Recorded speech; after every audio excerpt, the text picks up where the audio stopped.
Hey, everybody.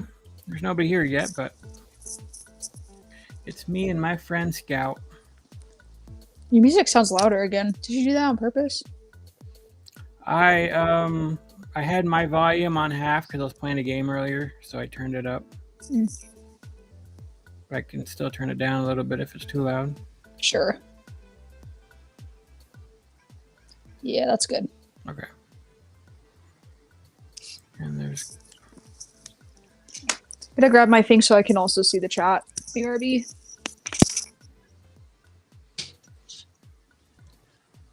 Hey, G-Bone. Hey, Penguin Juice. Good to see you. You should be able to see it on the side here. If not, that's all right. You could use your... What? I said you should be able to see it on the side, but if not, you could use your... Let's see if I turn my phone this way if I can see it. Nope. That's okay. It's not. How's everybody doing today? It's another live stream with Tony and Scout. Bing. Nice. Wow, this is gonna take a long time. Okay. So, how many people are in? Let me guess. 1, 2. It says 8 right now. Come on in and say hello to us. That was quick. Yeah, usually it takes like a while. Did you give people... As soon as they see your face, they're like, zoom out. People have told me they like subbed because I was pretty. And I was like, okay, that's really not the point. Thanks, but I'd rather you sub because you like what I say. And I'm not calling myself pretty. I'm just saying that's what other people have said. I'm all right. Nobody said that to me before. I sub because you're pretty. I didn't even ask. I don't remember what I asked, but that's just the answer I got. Hey, Penguin, I'm doing pretty good today. You could tell by my eyes I'm dealing with a little bit of allergies. I went outside. Like, I was fine all day, and then I went outside, filled my gas tank up, came back, and just in that couple minutes, like, my eyes were on fire. And it's just probably pollen. We're getting some of that smoke from Canada, too. But it's not as bad as it's been, but I feel better. Yes? What? Were you giving me the L sign? I did it backwards before because this is reversed. And it's my good side because I sleep on my left side more than my right side, so this side is asymmetrical. And it bothers me a lot when the camera is flipped. You can flip it however you want to. No, I like this. This is good. We're also streaming on Facebook and Twitter, so we have access to thousands and thousands of people. Oh, did not expect to hear that, but whatever. Probably should have told you before I started. I don't care. I don't have either. Because my mom doesn't let me have social media. Guys, I'm still a baby. Even though I'm turning 18 this year. Like, in less than a year, I'm turning 18. Hi, Lee Mary. Good to see you. Come on in and say hello. Jump in the chat. Let us know how you're doing, where you're from, how your weekend's going so far. I wonder if it would look... No. I was about to say, I wonder if it would look better if I put it where I usually do, but then my... That wouldn't be very nice.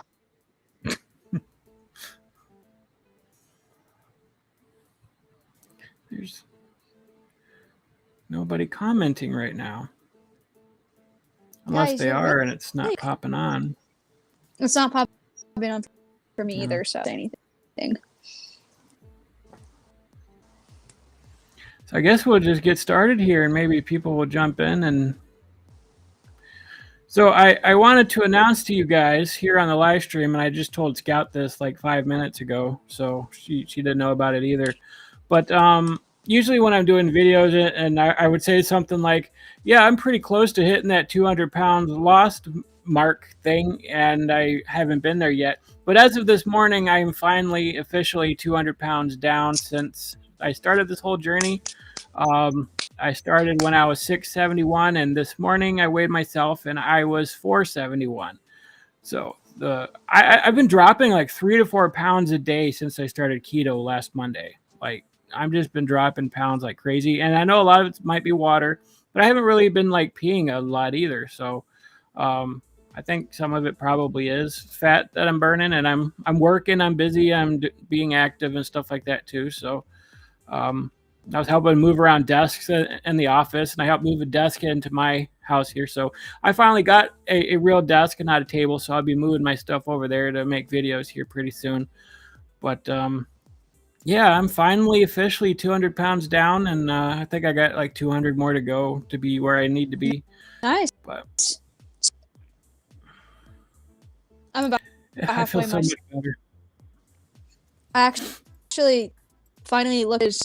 I've been putting it off, but I was like, I have to look up. Is it or the sizes like my height? Made that mark because I think it's like from 10 to 140, and I just hit 140.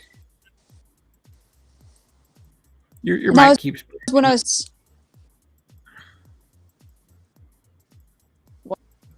My mic? Yeah, your mic, your sound keeps breaking up. Did All I heard was. Okay, I'll start over. I was just gonna say, a healthy weight for my head, it's 110 to 140. Search I saw. So, because I'm really short, but I looked it up, and so I finally made that as of a few weeks ago.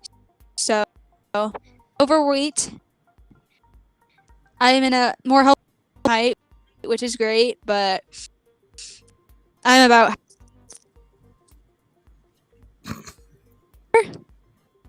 I just heard. Wait. Oh, okay.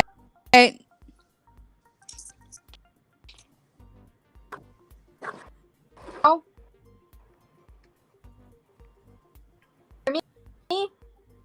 You're breaking up. Well.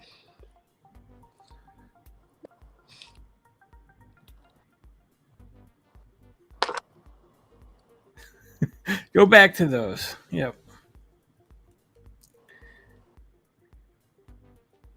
Hello, VSK.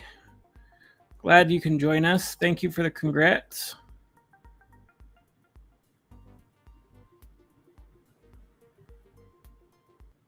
Maybe I'll stop my background music. Maybe there's too much going on right now.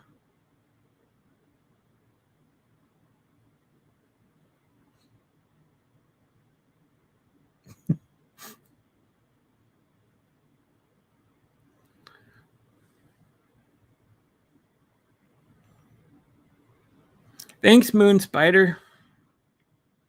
I don't know. Well, just do the whole stream like that. Use that.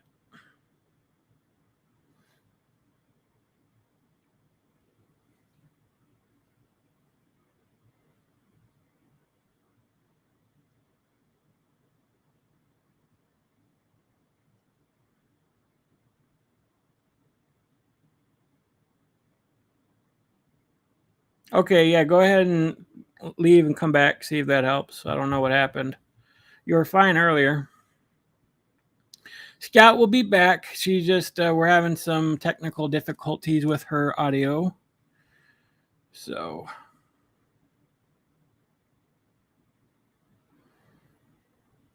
So thanks for the congrats, everybody. It feels great to officially be 200 pounds down, finally hitting that number after saying I'm almost there for quite a while, and after over a month of a stall, because, you know, the stall was absolutely my fault. But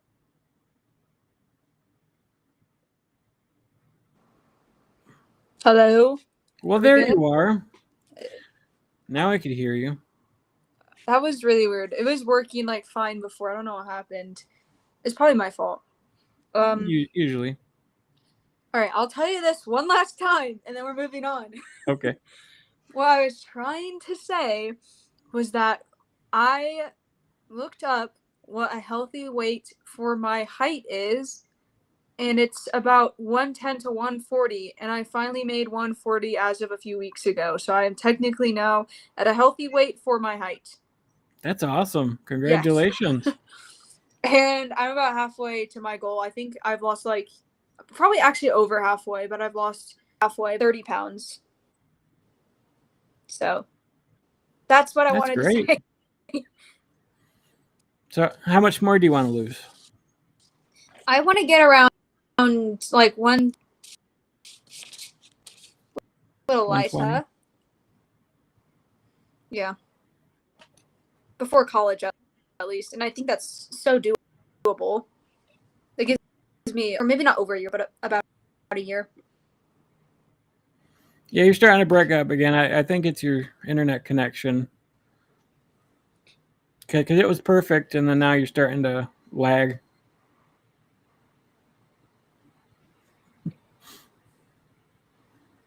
No. Does this help at all? I mean, like, I mean, even your face is like behind your voice. Like it's like you're watching a Japanese movie or something with subtitles. Try one more time. We'll see what happens. And she's gone again. I can finally get a little peace. So what's everybody up to on this Saturday or Sunday, wherever you're at?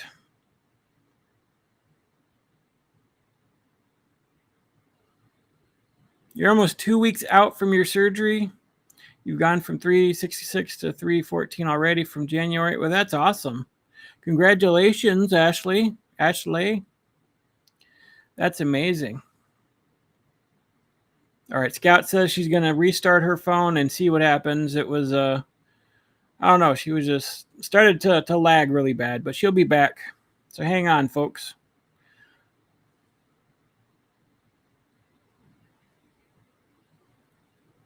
How do you say your name? Is it Ashley or Ashley or Ashleah?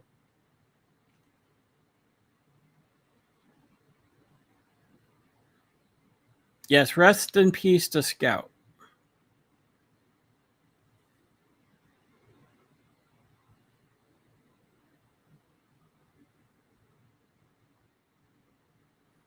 Oh. There you are. It's going to do it again. I just know it's going to do it again. Way to be optimistic. I mean, I don't know what to tell you. My internet's fine. I restarted my phone, so hopefully that helps. Wait. Oh. I accidentally did something. This is why we should have just done the YouTube thing, because it worked fine. I think this is so much better, though, but if it doesn't work, well... Do you know how much it's taken us just to get here? It's not better. It's so much worse. I would never have had to do... I've never have had to do this if we just did live together on YouTube. All right, if you cut out again, we will go to that. Okay, well, I forgot what we were talking about. So we were talking about how I've officially lost 200 pounds and you're officially at the near normal spectrum of your weight. Yeah, that's right. Uh-huh. So you're like 4'9", so you should be about... I'm 5'3", and I'm pretty sure the national average is 5'4". So you're still below average. That's fine. Yeah, but that's kind of racist because I'm Filipino, so of course I'm shorter. My grandma is like half my height. Aw, thanks, Ashley. So you were doomed genetically from the beginning. My dad's tall though. He's the Filipino and he's tall. He's like 6 foot, like 2 or 3 or something. Like he's pretty above, not hugely above average, but he's pretty tall. He's respectable. Thanks, Ashley. I'm so glad that both of our channels have motivated you. That's great. That's why we work hard on making videos. It's to help motivate other people, and hopefully our stories and our situations will help you realize that you can do it too. You know, if I can do it after 20 years and That's something I kind of wanted to talk about today too. That was in the back of my mind all week long, and I didn't remember until just now. Some of the comments that I get from people after I did my Hungry Fat Chick video, I got a lot of comments from people, not like too many, but like several, who were very unsympathetic, and they said, she's never changed, she never will change.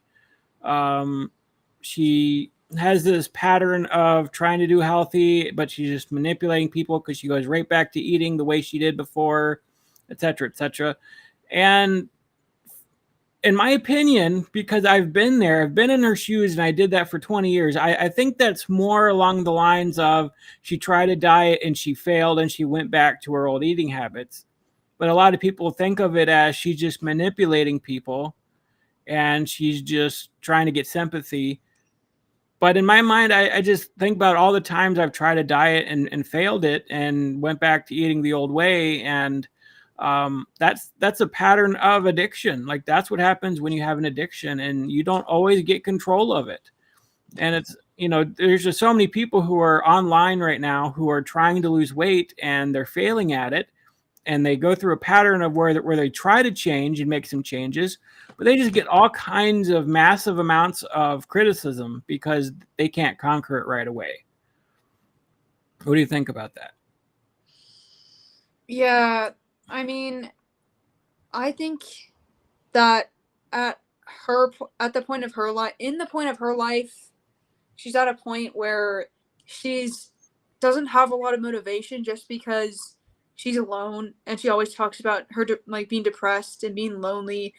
So maybe she's to the point where she feels like she has nothing to live for. So what's the point? Let me just go out doing what I've always done, because nothing I've ever done has made a huge difference, and I have nothing else left except for food.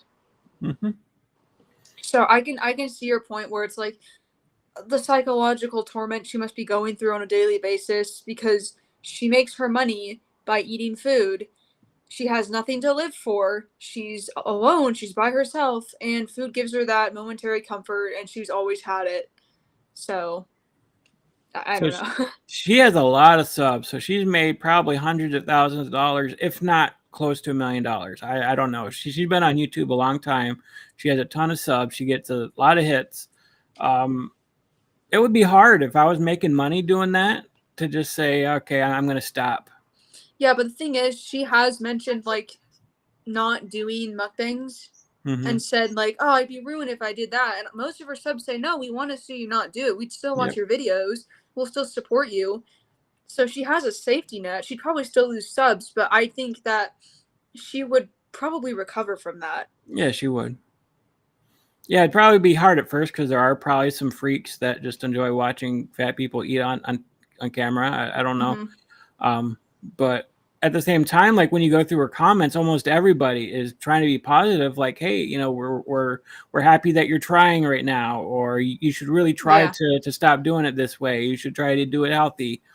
And so her last few, and that's what my last video was about, is that she does seem to be trying right now. She's making healthier decisions. She's eating less portions. She's doing a lot better, but we don't know what she's doing off camera.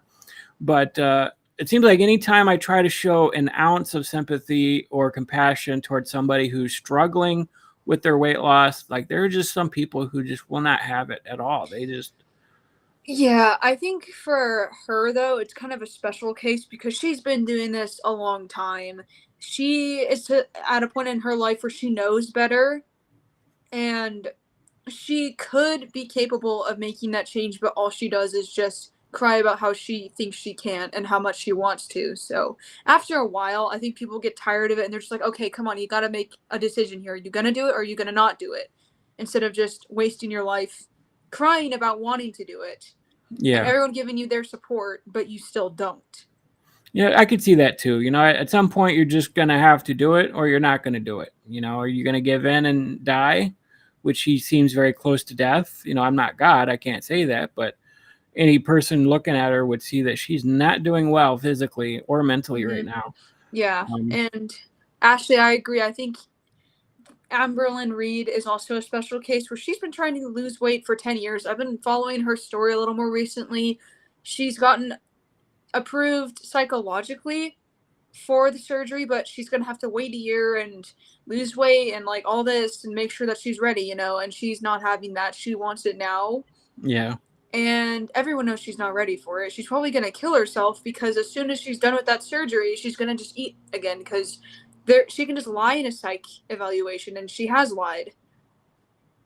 I haven't watched her last couple videos, but I've been paying closer attention to her. And on one hand, it seems like she wants it, but like you just said, she wants it right now, and she's not willing to wait for it. Which means she's not willing to put in work for even a full year. Like she doesn't Mm-hmm. even.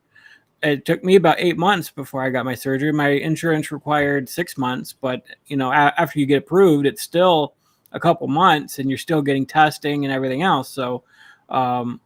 They're very serious about that kind of surgery now. It's not a flippant thing. They don't just hand it over to anybody, even if you got the cash to pay for it.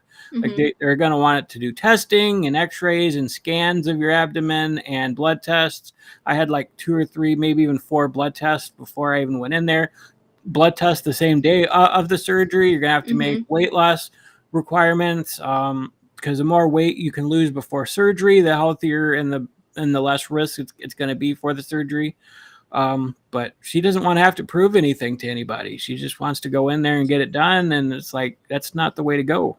Yeah, exactly why I think everyone knows that she lied on her psych eval because if she's not willing to wait a year, then how on earth is she ready for this? Yeah. Because she is treating this like it's a one fixed thing where like she gets it and everything's magically better, Mm-hmm. even though she's not going to be any different after the surgery. She might lose some weight, but the real weight loss comes after the surgery and the real work comes after the surgery. Yep. And she doesn't seem ready to take on the responsibility of the aftermath of the surgery.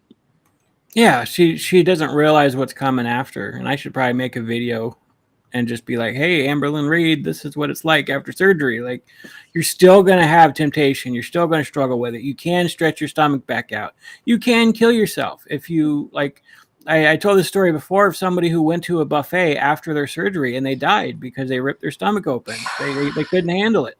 They couldn't handle a day after surgery. Exactly. So it's like you're still going to have to restrict. You're still going to have to do things the right way, and it's going to be tough. And the only thing the surgery does is it makes it so I can't eat a ton of food. But Yeah. you can find ways around that by eating more frequently. You can have a little less, but eat more frequently throughout the day. And so, my weight did stall for the last month because I found myself stress eating. And, once I started working, that was a lot of stress. And then they had donuts and they were cooking out Mexican food and stuff all the time. Mm-hmm. And so it's like, okay, I realized that I had to cut back. I had to take the initiative. I started keto and I've lost over 13 pounds in the last week doing good. So, you could still stall and then start gaining weight again, even after weight loss surgery. And she doesn't realize that. Like, it's not a magic cure. It's not the easy way out like some people make it out to be. So that's true. Yeah. And I got pretty lax with my measurements too. And I was also going back up to maintenance. So I wasn't going crazy or anything. I was just kind of like, if I'm like struggling to even reach 2,000 calories a day, like I'm getting too full, then I'm not going to worry about that too much. Because I like to give myself a break from numbers a lot just because I don't want to get fixated on them again. Yeah. And I had probably a couple pounds regain, but also I did drink a lot of water right before I weighed myself, like the day before. Like I drank so much water. I also usually close to my time of month I gain weight because Me too. I'm filled with fluids and I usually gain a couple pounds from that. So that plus that equaled like 4 or 5 pounds extra on the scale. I'm like, okay, there's no way I gained 5 pounds in a week. I'm Yeah. not that irresponsible. I was pretty active throughout the week, so and then I realized, oh, it's my time of month. I definitely have regained from that. So I usually after I'm done with that, I weigh like a few pounds less. So Yeah, that'd probably be the best time to weigh, when it's coming, and during I wouldn't weigh. oh yeah, no, Um, there's no point because I know it's gonna be wrong. And yeah, I'm gonna be more careful while I'm on it so that afterwards I'll make sure that I'm like still kind of where I was before. So, other than that, how are things going with you now? Are you starting to cut again, or? Yeah, I didn't quite make it up to maintenance. I was already over a bit over 2,000 calories, and I was pretty comfortable eating without numbers or a lot of numbers. So I was like, okay, I can kind of control myself around here, but it's summer. I have all the time in the world. I really want to just get back to cutting and focusing on that. And I talked to my nutritionist before, and because my weight had pretty much stagnated before I even made it to 2,000. So I was pretty steady. And she's like, yeah, if you're not losing weight, if you're just kind of been having like a steady curve, then it's fine to go back. And I think I was comfortable enough where I was. So I'm going to start subtracting what I was adding every week. Yeah, that's a good point, Moonraker. Keto is really helpful, and I personally can't understand the struggle, but cutting out sugar and carbs is such a wonderful thing for anyone, regardless of the weight. It's not for everybody, that's for sure. There are people who can eat carbs. I'm not anti-carb. I know a lot of people eat it in fruits and vegetables. I know Scout here eats a lot of rice and stuff like that. Like, it's not a terrible, terrible thing. But I've always found the most success in me, and everybody's bodies are different. That's why I often talk about researching and testing things out. Find out what works best for you, because keto might work for you and it might not work for you, but it's always worked great for me. And I always think back to my whole lifestyle and how I was always big since I was a kid. And I think a lot of that is because we always had carbohydrates. We were always eating spaghetti and potatoes and stuff like that. And so it affected me more than it affected my sister. So that's where I think some of that genetics can come into play, is how certain foods affect your body differently than even your own siblings. And then anytime I've ever cut out carbohydrates or even just cut them back just a bit, I drop weight like a rock, man. It just cuts off my Mm-hmm. body like nothing else. Whereas other people, I know I have a subscriber, High Carb Beth. She eats a lot of high carbs and she's been able to lose weight doing that. So everybody's body is differently and how they handle different nutrients and stuff like that. Yeah, speaking of that, I actually watched a live from Alan Roberts recently, and he was talking about how obesity can be like, what was the word? It was like obesity can be contagious in certain ways because Mhm. he looked over a lot of studies that were pretty recent too, and it showed that people who grew up in like around morbidly obese people or who were associated with more obese people tended to be overweight and more at high risk of Yeah. being overweight. And I just thought that was interesting because a lot of people say, oh, you can't get obese from like your parents or your friends or whatever. Like it's not contagious like a freaking virus, but it is actually. And it is to like a dangerous point where if you associate yourself with enough people and put enough time in with them, you will probably be overweight. Yeah, growing up in the South, man, you always see whole families who are overweight. Grandma was big, mom and dad are big, kids are big. And a lot of that has to do with traditions passed down, certain foods, and they eat a lot of grits, and they have their big breakfast, and food can be part of a family tradition type setting. But some of it is genetics. Some of it Mm-hmm. is passed down, and there's a lot of people who just do not take to that argument. They just absolutely refuse to believe that genetics has any part to play in obesity, because they're like, well, nobody's grandma was fat. Like, obesity wasn't a thing, however many years ago. So there's absolutely no reason today to blame genetics for people being overweight. But in that one video I did on it, he made a good point. He was a geneticist, and he said, it's not always um, we're not trying to blame the genetics and say that there's no excuse for people to be overweight. What we're saying is that the environment changed. How Mm-hmm. we eat has changed. The amount of calories that we take in has changed. The fast food and processed food, the abundance of that stuff has changed. They didn't have all that stuff in later generations, but we do now. So how that stuff hits our bodies and impacts us genetically is where they're trying to draw that connection. Do you understand what I'm trying to say? Yeah. Like, I'm trying to explain it, but It's my like generational. brain, yeah. So they didn't have a lot of carbs and processed foods, so yeah, they weren't very overweight. But now that is the mainstay in our diet, that is what's impacting us and impacting obesity, and why people are getting bigger and bigger today is because our environment has changed. And so to lose weight, and I've been learning this and I've been implementing it myself, if you want to lose weight, you have to change your environment. You have to change what you're eating. Mm-hmm. If you find out you are gaining a lot of weight because you're eating a lot of carbs, and that might be a genetic component. So what you do is you cut back on the carbohydrates and then you start losing weight. That's what I've been doing, and that's what I've been successful with, losing weight, whereas you might be doing something else. What would you say is something that you learned about yourself during this journey? That I literally could care less about what other people think of me. I actually kind of let myself go before I accepted myself, because I thought letting myself go was like saying, I'm fine the way I am. But really, I was just like so insecure, but I felt like I felt like I was just naturally the size that I was, because no one had really ever taught me that, like, anything about maintaining your weight, even though my parents were like both very active. And I'm not blaming my parents, because they did all they could. They actually were the ones that got me to start losing weight without telling me I had to lose weight. They just forced me to start doing personal training. And after I got into it, I made the decision that I wanted to actually lose the weight and I wanted to go to a nutritionist. So, really, they helped me start my weight loss journey. But yeah, for the longest time,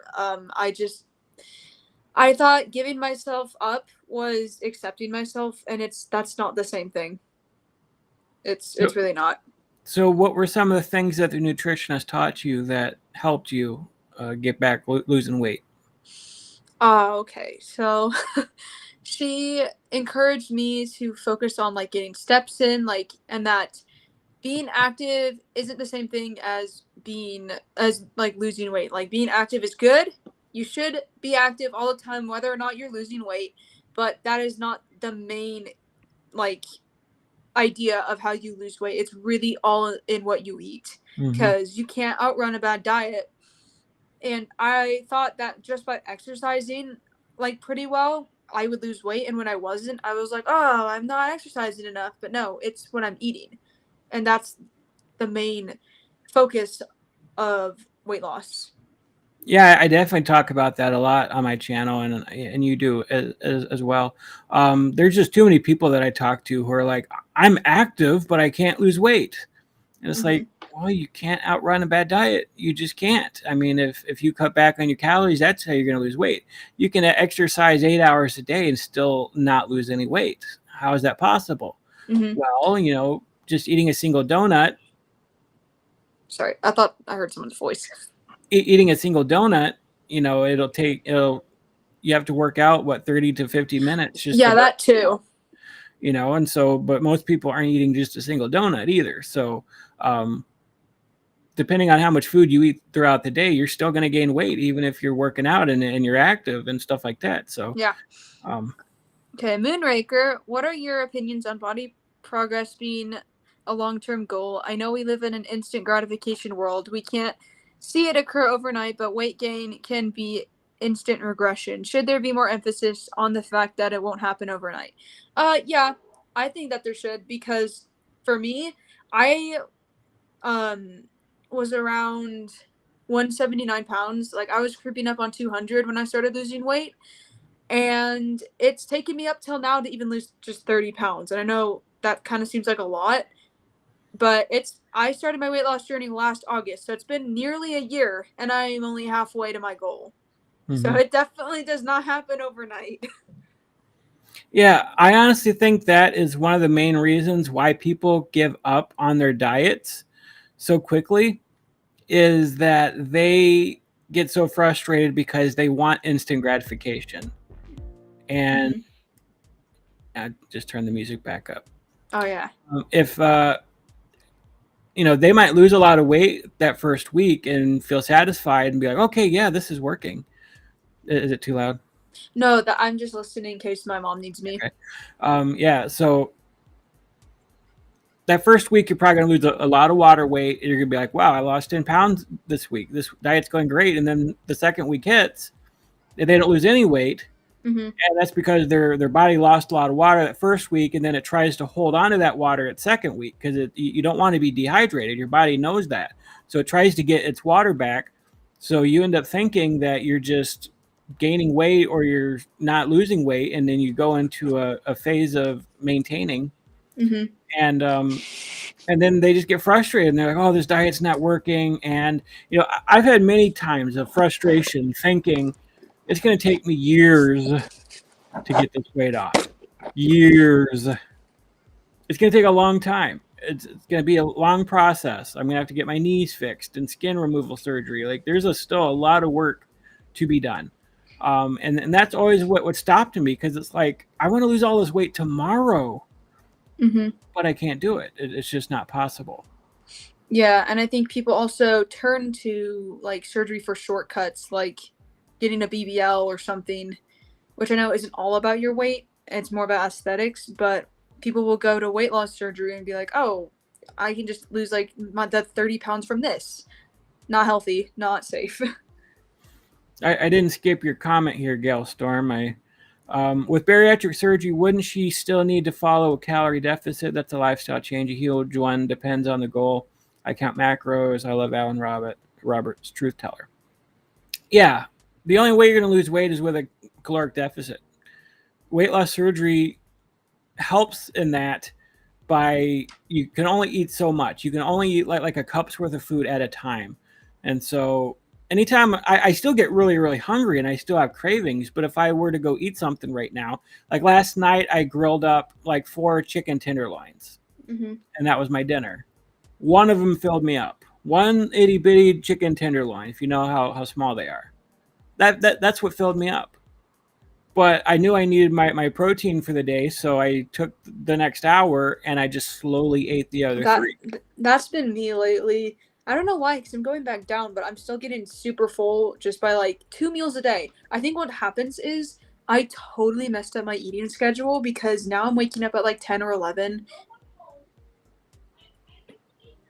Sorry, my mom is yelling at my sisters. I might have to go soon, but I usually wake up not noon, but like kind of close to. So that's when I'm eating breakfast, and I'm not a breakfast food person, so I'm basically eating lunch for my breakfast. And then it takes me a few hours to even get hungry again. So by the time 5 rolls around, I've only eaten my lunch. And then I still have like 500 calories. I'm like, I don't want to eat another meal before bed, you know? Yep. So that's on me, and that's eating schedule is really important because now I'm too full to even eat my full day's worth in a calorie deficit most of the time. Yeah, too. When you do eat a lot of food, your stomach stretches out, and so that can sort of make you more hungry too. Hello. Okay, that sounds perfect.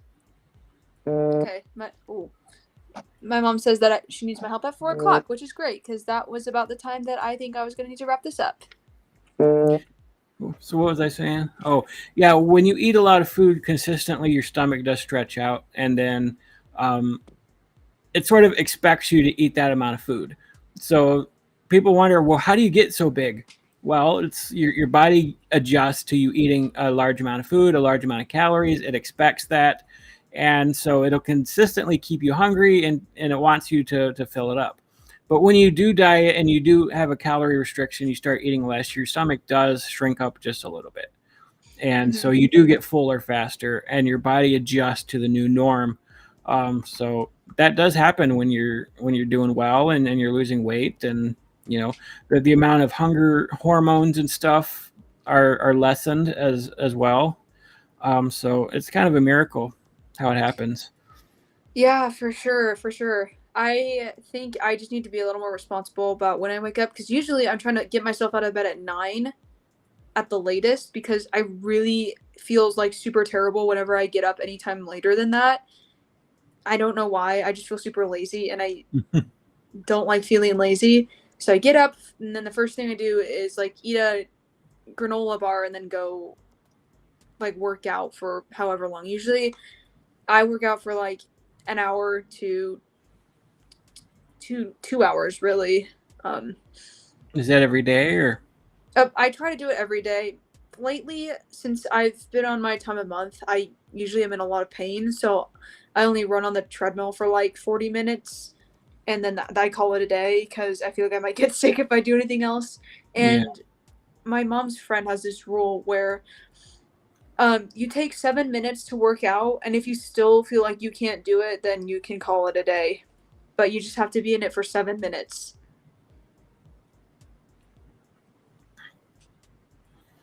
Moonraker says, I do watch Dr. Now, and he never advocates physical activity as an initial catalyst to accelerate weight loss.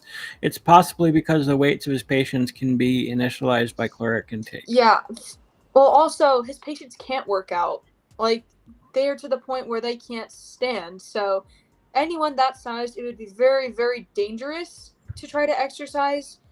It also depends on what exercise. If they're just sitting in place and like doing an arm exercise, that's fine. But if they're like on their feet doing like squats, they're gonna blow out their kneecaps. So with that exercise, you have to be really careful with those patients. But yeah, I think that it's way more important for them to learn how to eat for themselves safely rather than having them work out, because working out really just gets you toned, it gets you strong. It does prolong your life, like your cardiovascular and muscular endurance. You need that to have a good life and to stay healthy, but that's not what's going to make you lose the weight. You lose weight by decreasing your calorie intake. Yeah, one of the biggest lies that fat people say is that their metabolism's slow. Because the thing is the bigger you are, the higher your metabolism is. Mm-hmm. Just breathing and existing and your heart beating and everything that you do normally, you have so much extra weight on your body that you easily burn way more calories than an average sized person. If you ever went to like a calorie calculator, there's many of them online, and you typed in what you weigh, and it tells you how many calories that you burn. At my heaviest weight, I would burn easily 6,000 calories a day, easily. Wow, that's insane.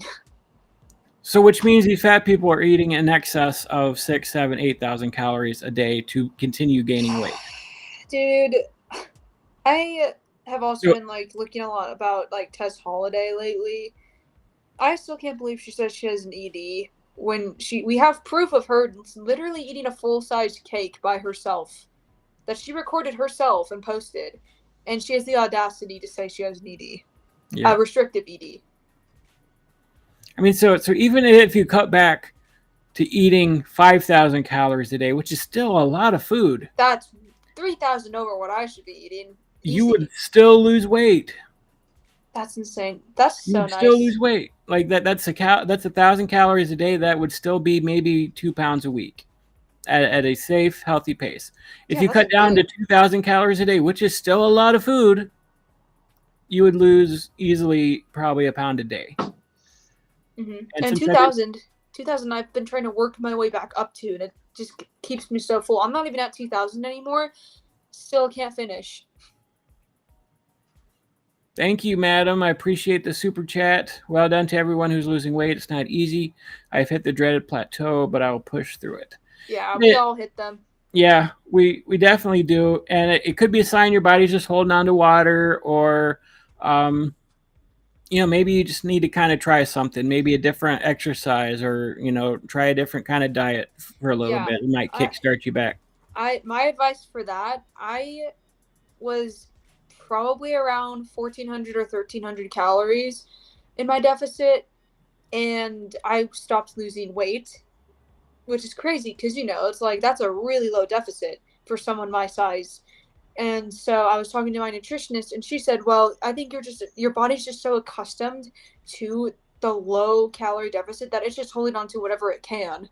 So that's why I was hitting a plateau at such a low um, deficit. So she recommended going back up to maintenance for a few months, like, and kind of letting it level out, and then I could start losing weight again just to kind of reset.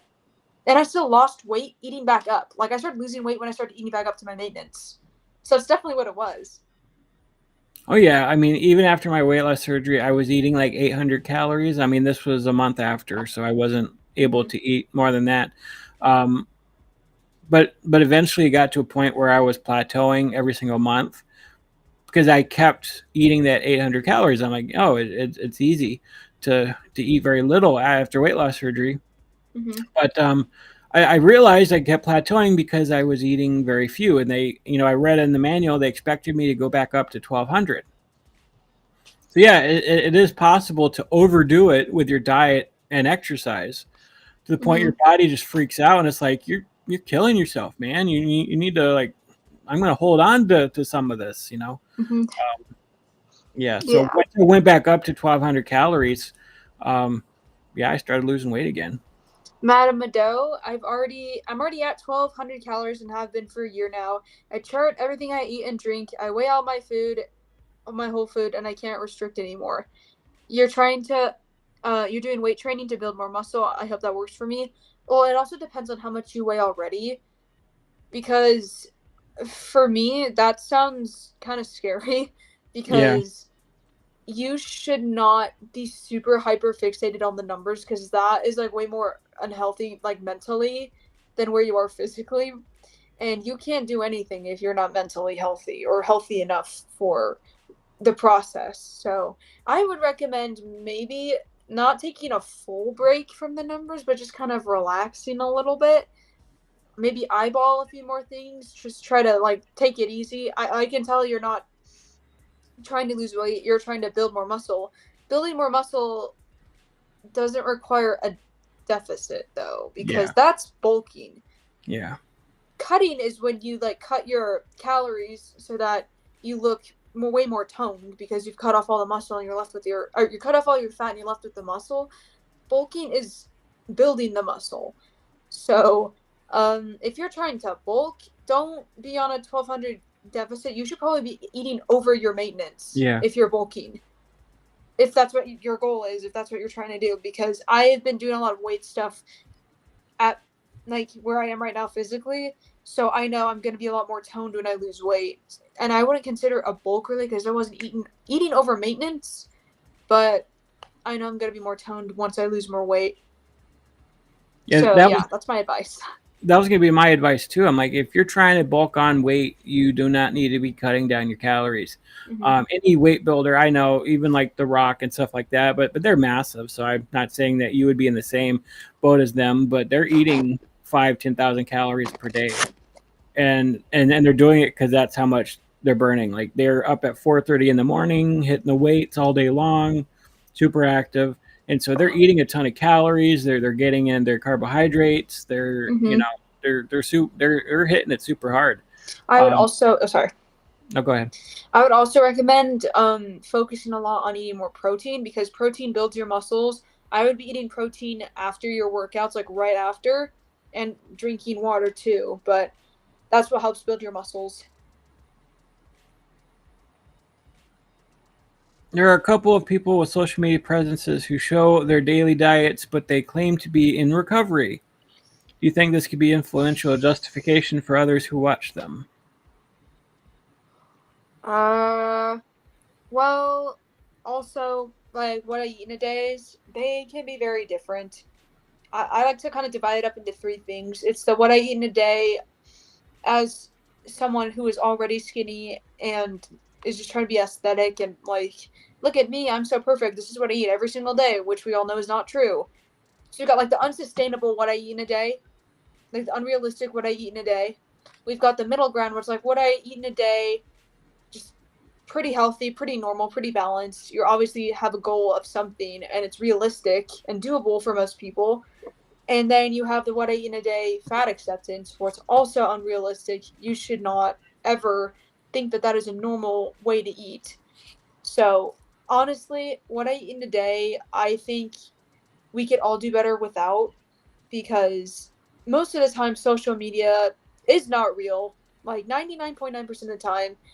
And I think it's more harmful than it really is useful because what you eat is very specific to you And if you want to go on a diet, that's fine. But also, your body's going to react to whatever you eat way differently than whatever that person is showing you. So that's my piece about that. Yeah, for me, I'd say it depends on who you're talking about. Because if they're obese and they say they're in recovery, and their recovery is overeating, that's not recovery. That's justifying your obesity by saying, Mm-hmm. "Oh, I was anorexic, and so now I need to eat so much more food." No, that's not how you do it. Um, and they've clearly never been that way. But like Tess Holiday, oh, I have an eating disorder. Well, not the eating disorder that you think you do. You probably do have an eating disorder, but it's not that you're restricting too much food because clearly, if you're restricting food, she's not going to be that heavy. She's way overdoing it. So she does Mm-hmm. have that type of eating disorder that she's eating way too much food. She has an addiction to food, which I consider an eating disorder, but I don't know if psychologically they would say that that's an eating disorder or not. I do. But Mm-hmm. it would just depend on what they say they're in recovery for. But maybe they're, a lot of the fat activists say they're in recovery because of the whole dieting culture was so unhealthy for them that anybody trying to ask them or try to get them to lose weight is just so triggering for them, and they just couldn't handle it anymore, and so they're justifying their obesity by saying I'm in recovery from diet culture and all this nonsense. It's just stupid. They're just trying to not have to give up their I eating yeah, habits. I will say I think both sides are toxic. I think both extremes are toxic, I guess, because there's a lot of middle ground where people are just fat living their lives and they don't care, and I don't have a problem if you're happy and you know the risks and no one else depends on you for anything. It's still kind of selfish, but also I'm going to leave you alone because you're not telling anyone else that it's okay to be this way. And then you got the other side where maybe someone's just a little bit underweight but is also living their life. Like anyone is just living their life, whatever. But it's the both extremes that I have a problem with because on the one hand, fat acceptance is bad. You should not accept being fat. I think self acceptance is good, but not fat acceptance. We should not accept that. And then on the other side, we have diet culture, where it's like all these girls who obviously don't need to lose weight are on social media in a calorie deficit, showing that, like, or like giving the message that if you don't eat like this every day, you can't obtain this body. And that's super unrealistic and toxic. So I can see where both sides are coming from, but that doesn't make either of them right. Moonraker says, thanks for being nuanced. I simply worry about others who actually are in recovery, who view these people and think it's acceptable. It does usually come down to views and donations. Yeah, I would totally agree with that part. Like, a lot of them are trying to build a community. Mm-hmm. And the type of community that they're building are people who follow them and agree with them and are trying to justify their obesity. So it's like if you get a lot of other fat people saying, "Oh, it's okay to be fat. There's no problem with it. There's no complications to it. There's no consequences to it," and on and on and on. Well, then they're all going to start believing their own lies. It's Mm-hmm. part of their excuse me. It's part of their defense mechanism. Sometimes a stutter comes out of my mouth. It's Um, fine, me too. um, but yeah, it's just absolutely. Don't worry about it. Yeah, it's just complete nonsense. It's just, but yeah, Yeah. there are real people in recovery. I could consider myself in recovery because I'm losing weight and working on it, and I've been working with a doctor and a nutritionist and a psychologist, and having actual results, getting to a healthy weight. It's not about, for me. It's not about. What was I going to say? It's not about trying to meet any normal beauty standards that are part of the Yeah. culture. Because this is your life. I mean, I know I'm beautiful and all that, but it's like you just said, it's my life. I would like to be attractive to some people. I would like to be able to work a job. I would be able to like to do the things that obesity has prevented me from doing.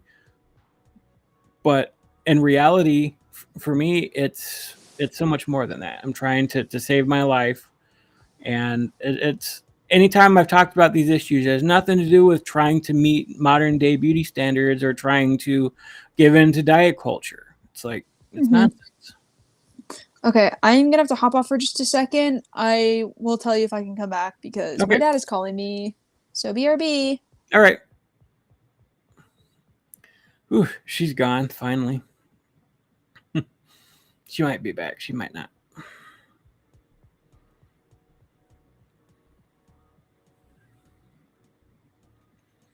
I'm a former heroin addict, and I can't imagine anyone saying using 1 gram a day is okay because I'm not using 3.5 grams per day. Yeah, I mean, I totally get that thing. I mean, that's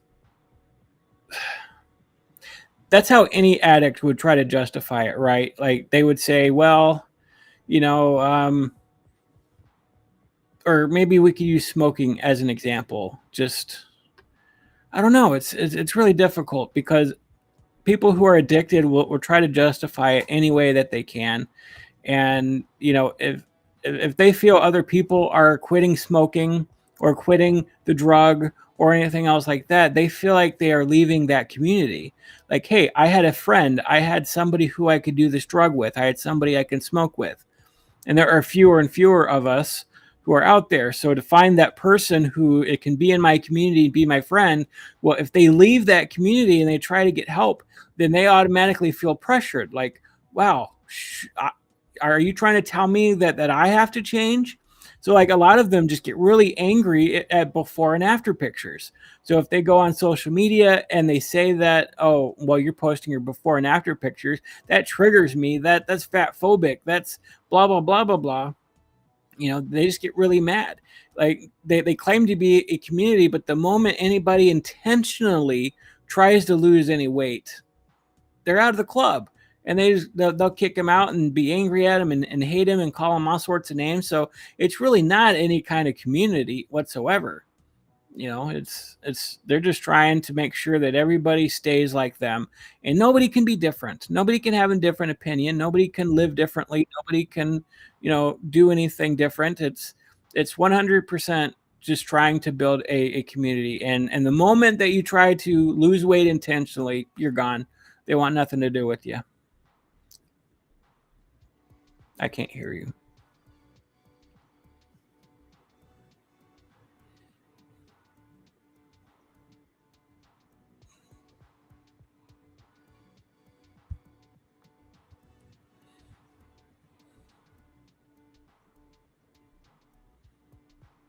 Wait, see if Scout comes back. How about now? Can you hear me? Can you hear me now? There you are. Okay, sorry. My dad just wanted to get me because he's out of state and didn't know my size. I don't know either. Right now? It's fluid, Dad.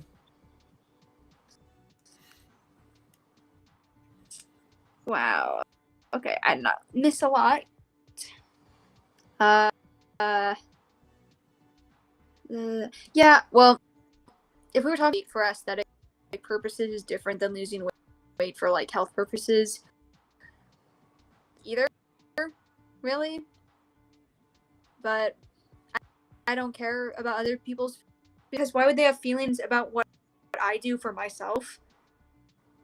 I don't know you. I care about me and my life. And if you have to sleep over the fact that I went to the gym today and you didn't, then I'm just going to be pathetic. Sorry. Yep. I mean, it's like, why can't I better my life? I mean, I'm sorry that you disagree that I'm bettering my life, but I know I almost died. I probably wouldn't be alive today if I didn't do what I did and got surgery. I'd probably be over 700 and pretty close to death and in a lot more pain than I'm in today. So it's something I absolutely needed to do. And I don't care if it triggers other people. It's like I did what I had to do to save my life and get healthy and contribute to society and everything else. So it's like, it has nothing to do with you, you know? Exactly. Yeah. Their message, I think, bothers me more than, honestly, because toxic diet culture is not, deadly. It's not as deadly as fat acceptance, because yes, restrictive eating disorder from diet culture, and you can come close to validate that, but I'm just saying you are more likely to die from fat acceptance and quicker starving yourself from diet culture.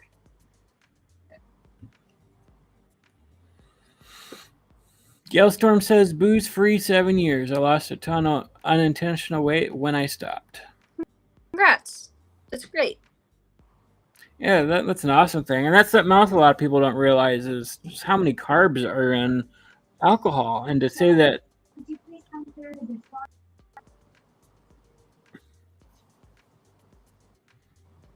gotta go. Oh. To say that carbs aren't a problem, well, just start drinking and you'll gain a lot of weight. You'll get a beer belly, and it's just crazy. Everyone needs to mind their own triggers. Triggers show a person where they need to heal. Okay, for that, I'm not saying people can't have their own triggers and that they're not valid.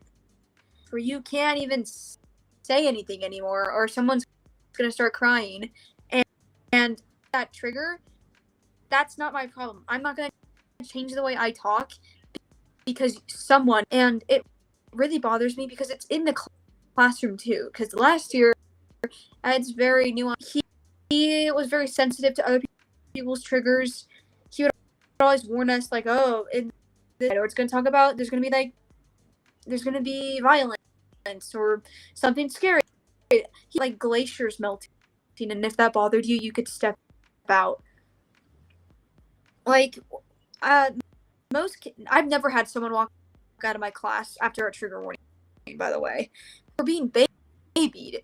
And this is the time in our lives where we need to start toughening up for the real world. Being babied.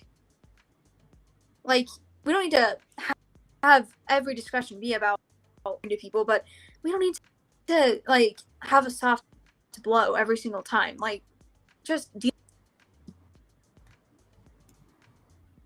Yeah, you get to a point, we can't do comedy anymore. We can't do anything without worried about somebody's going to be offended by it. And it's like, that's not how I'm going to live my life, just kind of cowering in a corner like, ooh, I wonder if I say something or share my own opinion, or even if I do something from my own life that I'm going to offend somebody by doing it. It's like, so what? That doesn't actually hurt you if you're offended by something I said or did. It's just ridiculous. Yeah. I think that fat acceptance sometimes says, like, I get triggered by seeing other people being after pictures are a huge trigger. And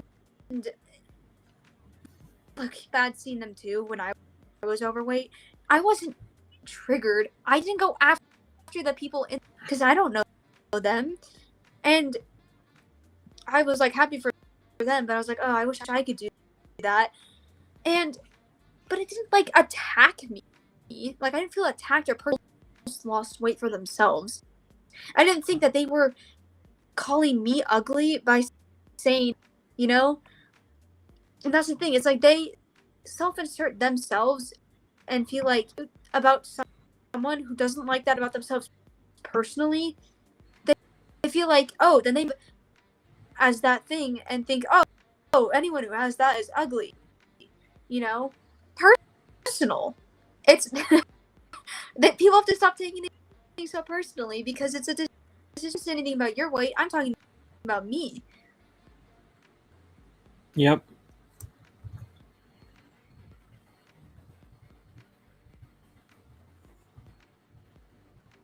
I'm just trying something. Found out something cool on this recently. I agree. Yeah. Really, I can respect you and might not want to like talk about because it might make you triggered, but I'm not going to stop talking to handle me saying something. And we are living in a time where a lot of censorship, especially on YouTube, like you can't say certain words now or you risk being demonetized, and you can't talk about certain things because you might be demonetized, and I think there should be civil censorship because there are kids on YouTube, like no porn, no excessive language, but also not everyone on YouTube's a kid. Like, there's YouTube. And I don't personally think YouTube Kids is trustworthy. It's there. And that's for kids, technically. With your kid watching YouTube and seeing curse words or something inappropriate, parenting your kid and not leaving them with the iPad for 6 hours a day. Kid, it's not YouTube's job to regulate how your kid watches YouTube. Parent. Yep. I mean, that's true. Do you hear anything? Huh? Someone said that my feed is stuttering. Can you hear? No. I mean, you were fine. Okay. No, I don't know. Oh yeah, you just stuttered right there. How about now? Am I good? Yeah, you're fine now. How bad is it? We're probably gonna get going here anyways. She's got to run out. I've got like a few more minutes. I should have worked out today. That's the terrible idea. I have ripped, but you can kind of see a little bit. Puny. At least I have definition.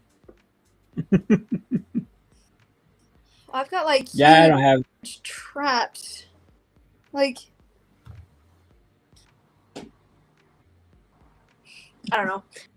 It's really bad lighting. You probably can't.